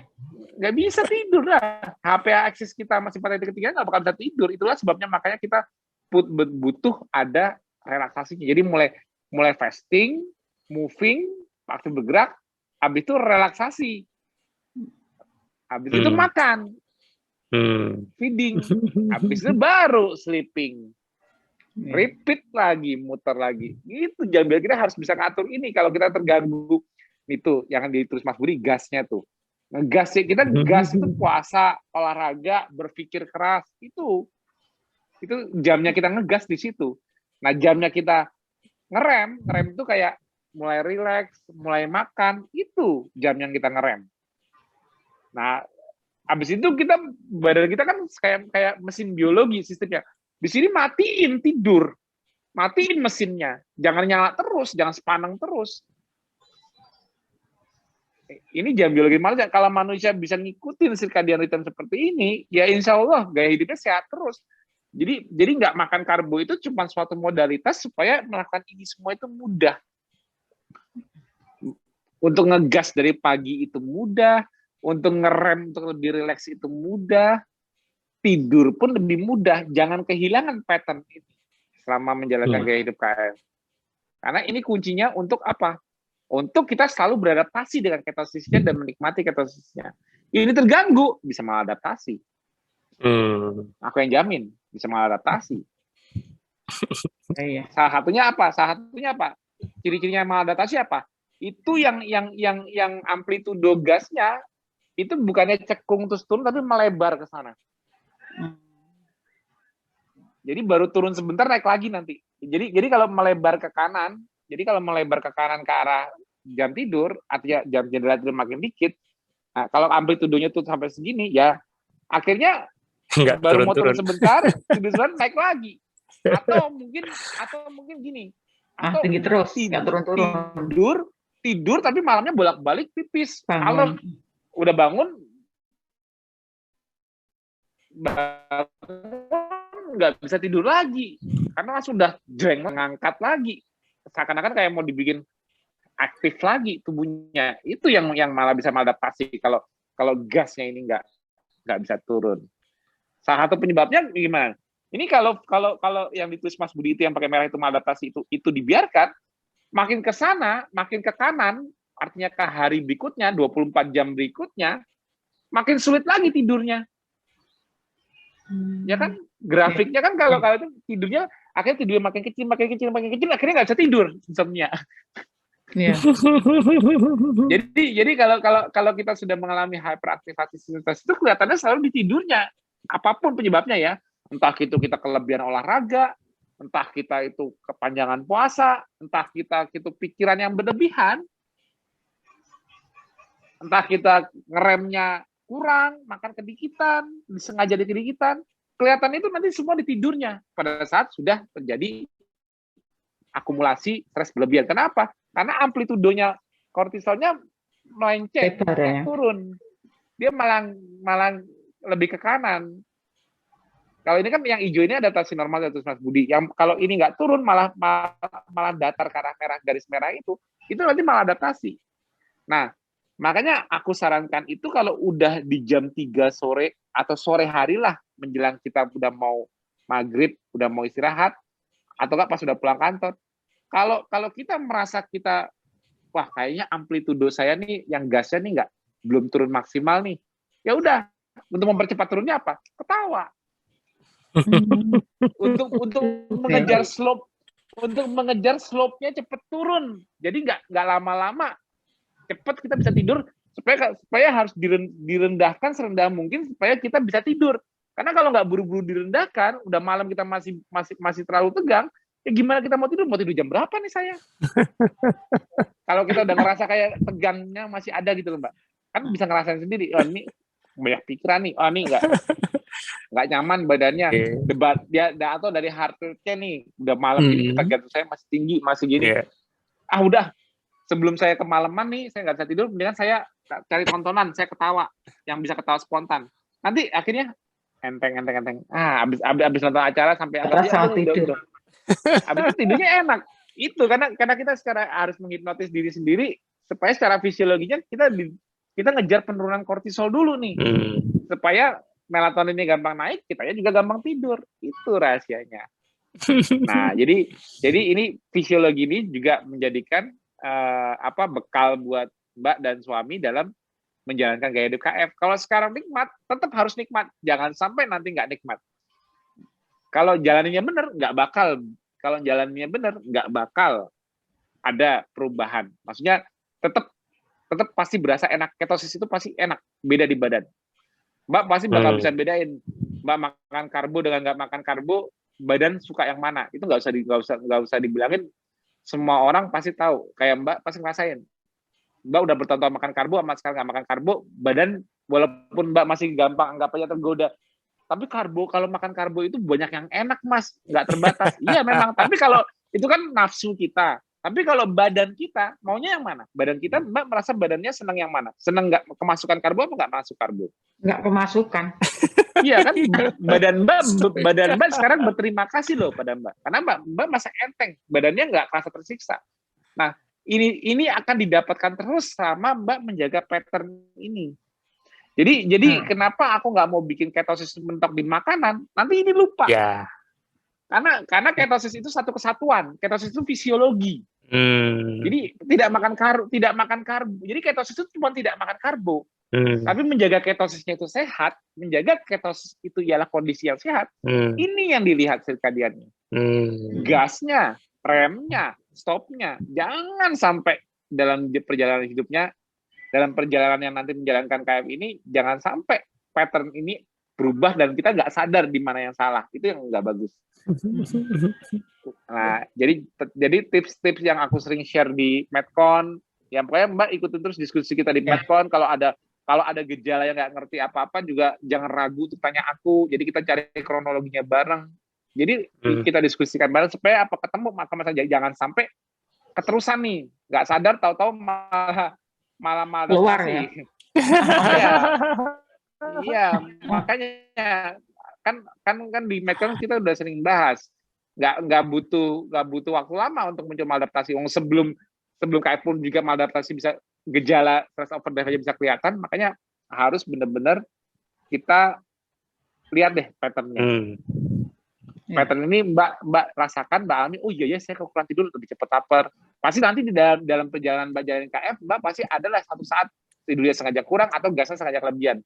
Buktikan, bener nggak kata Mas Tio? Oh iya saya nih, bener nih kata Mas Tio, nih saya udah mulai gak enak nih, udah pegel-pegel ya gini. Oh, saya udah dikasih tahu tipsnya, triknya, langsung dipraktekin tips dan triknya supaya kortisolnya cepat turun. Berhasil nggak ya? Tapi kalau memang nggak berhasil juga, ya nggak apa-apa, kita diskusi lagi. Mbak tanya japri aku lagi. Mas saya belum berhasil nih, saya belum bisa ketawa atau apa yang membuat masalah yang nanti Mbak ditemukan di depannya, Mbak atau suami, jangan ragu untuk tanya aku. Atau didiskusikan di grup metabolic conditioning. Supaya apa? Supaya apa yang Mbak peroleh sekarang tidak hilang. Bisa dijalankan. Kalau sekarang Mbak bilang, Mbak kalau seumur hidup menjalankan KF, kira-kira mampu nggak? Kalau dengan kondisi badan sekarang pasti bilang iya dong.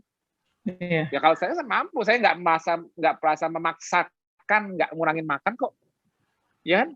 Dan makanan KF juga dibilang nggak enak, masa sih nggak enak? Yakin makan hewani nggak enak? Ya kan? Nah, jadi bekal aku buat Mbak ialah menjaga adaptasi di circadian rhythm-nya. Ikutin pattern-nya, jangan sampai ada modulasi amplitudo yang gasnya itu jangan sampai gesernya ke kanan yang membuat Mbak nggak bisa relax, itu ya nggak. Jadi kalau gejala yang sebelum KF malah muncul, setelah KF saya lebih baik tapi malah gejalanya muncul lagi, salah di mana saya ya? Nah, mulai dilirik lagi. Iya. Mulai dilirik lagi dari pattern tadi aku bilang gitu. Oke.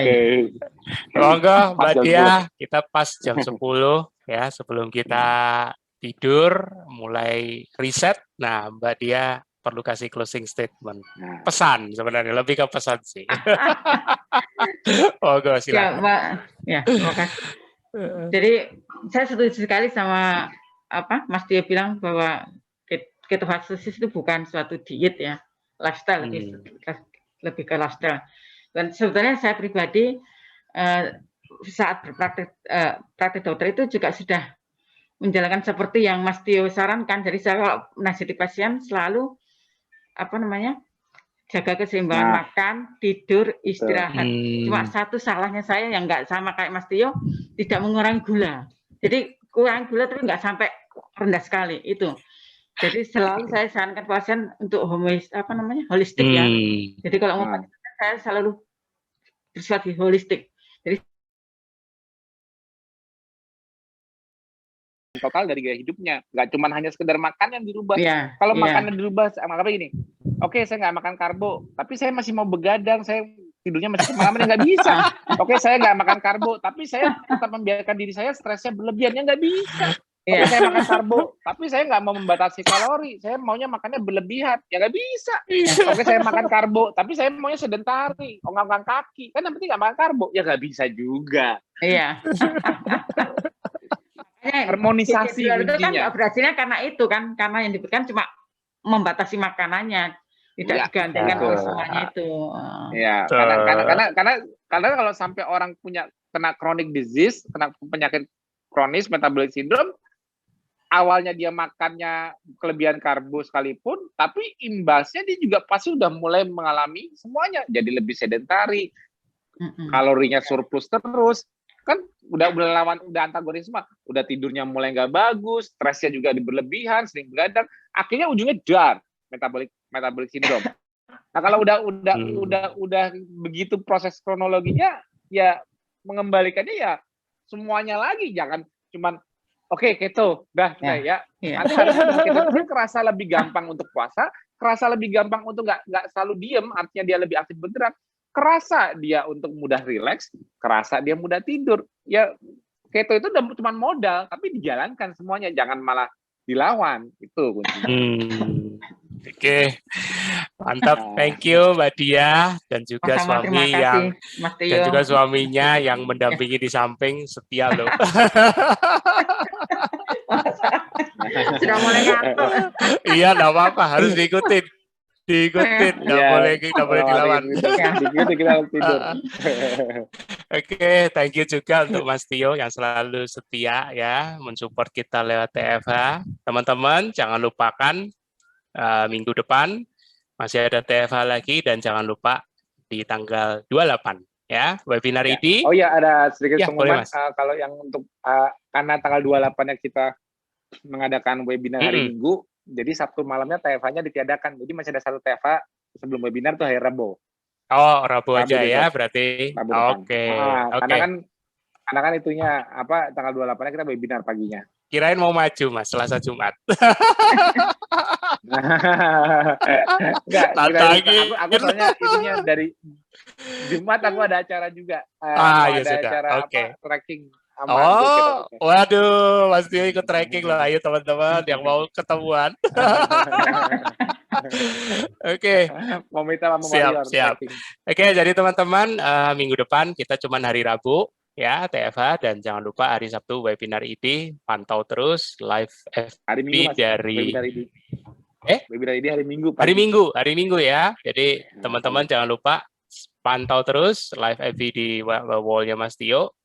Jadi tentunya nanti itu juga akan direkam dan pasti akan saya upload di YouTube ya. Jadi teman-teman pastikan minggu depan kita masih ketemu lagi hari Rabu. Hari Rabu. Jadi teman-teman selalu stay tune dan selalu semangat. Oke, selamat malam dan selamat istirahat. Oke, terima kasih semuanya udah hadir, semoga bermanfaat. Terima kasih.